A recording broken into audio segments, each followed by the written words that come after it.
In today's video, I am going to be showing you a couple of rebound drills that I use with younger players to be able to teach them how to push on the fast break. Every time my team gets a defensive rebound, the first thing that I want them to do is to look down court, not to dribble right away if possible.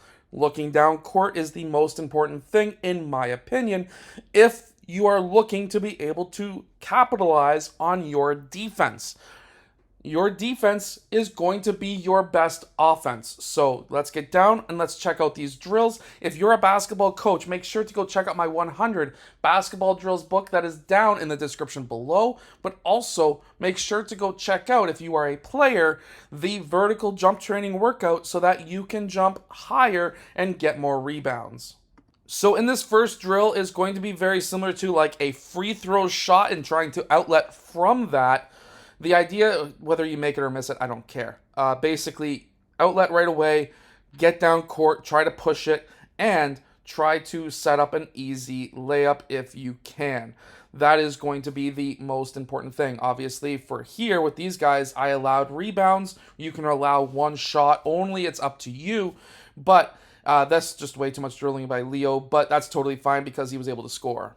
Now, what I really want these boys to be able to do is to aggressively go for that rebound. That is boxing out, putting a body on a man, and then going to get that ball.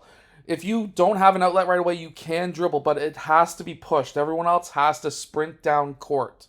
Now, in this case, Kai didn't look down court right away. He decided to dribble right away. Sometimes that's okay as long as he still actively looks to push the ball down court as much or as early as possible. This drill is very similar. It's a 2-on-2 drill full court. However, what I want to try and teach here, because a lot of younger players, what they'll do is they'll push that ball and they'll just jog up court. And that happens. Sometimes that's totally fine. If it's a 1-on-0 attempt, you can 100% be like, okay, well, you can just jog down court because that guy's going to go for an open layup. But I would rather them sprint. The idea here is still be aggressive. If they get that steal off of the rebound, they can still go down 2-on-2. It's not dead right away. But what I really want to see is the ability for them to be able to outlet that pass and sprint down court so that even if you miss the layup, you're still there for the rebound. This is a very important thing to be able to see and do as a younger player. Outlet that ball, try to do that long baseball pass. It's going to help them with their ability to make these long passes. It's going to teach them how to do that lead pass. This is what I really want to try and prove with these players. And in this case, what we see is an outlet, sprint down court. That way, on that outlet pass, sometimes it's not a good idea to dribble right away. Sometimes it's good to be able to get it back to the same guy or just down court in general to be able to get ourselves an easy basket potentially on the other end. Remember, defense is the best offense in this game. This drill is not just for rebounding. So what we're trying to do here is just go for the rebound, go straight back up. This is more of an offensive rebounding drill. However, what I'm trying to teach here is aggressiveness. And I'm not calling any fouls. I literally tell them there's no such thing as a foul. Try and play as hard and as physical as possible. If somebody brings the ball down to their waist, you steal it. If the ball's on the ground, you get on the ground and you go for it. Try to wrap them up. Get that ball. Get that ball no matter what. Because the other teams, especially if you're playing around the Toronto area, play aggressive like this. And all the other teams around Toronto who don't necessarily play inside of Toronto are not like that. So when you play against the Toronto team, and you probably see this in the States as well, when you go into the big cities and play, they're a lot more of a physical team.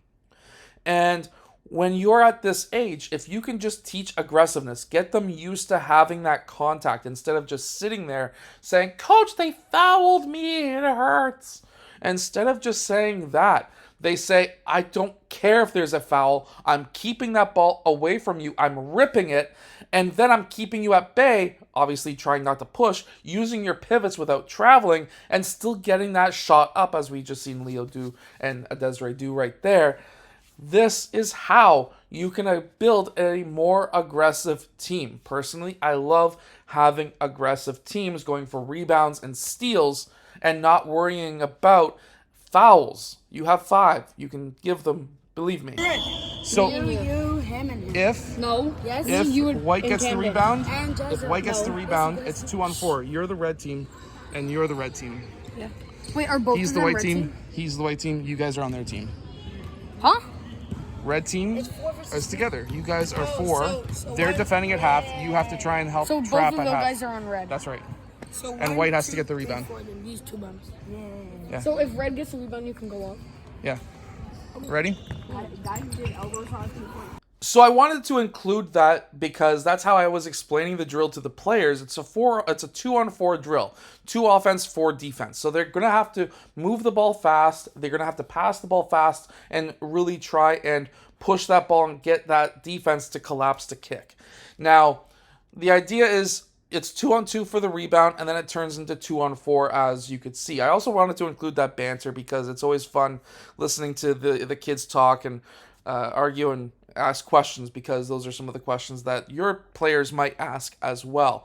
And being able to run drills like this, just trying to go with a disadvantage 2-on-4, you're really trying to obviously push that ball down court as fast and as early as possible so that the defense doesn't set up. Because if you can get down court 2-on-2 at the start, if you outlet and sprint, it'll be essentially a potential of just 2-on-2 until there's those 2 players who catch up to play defense. So if you can run drills like this to try and play at a disadvantage and then try to push so that you can gain an advantage, so you can score before they set up their defense. Now you're teaching the players to try and push, because now you have an advantage if you just push the ball down court with passes and not dribbling.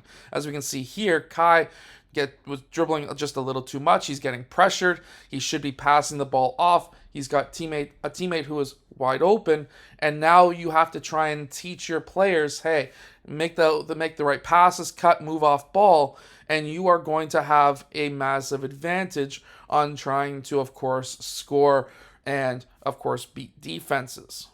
I hope that these basketball drills help your team win more games. By being able to push the ball, you are going to be at a massive advantage trying to score.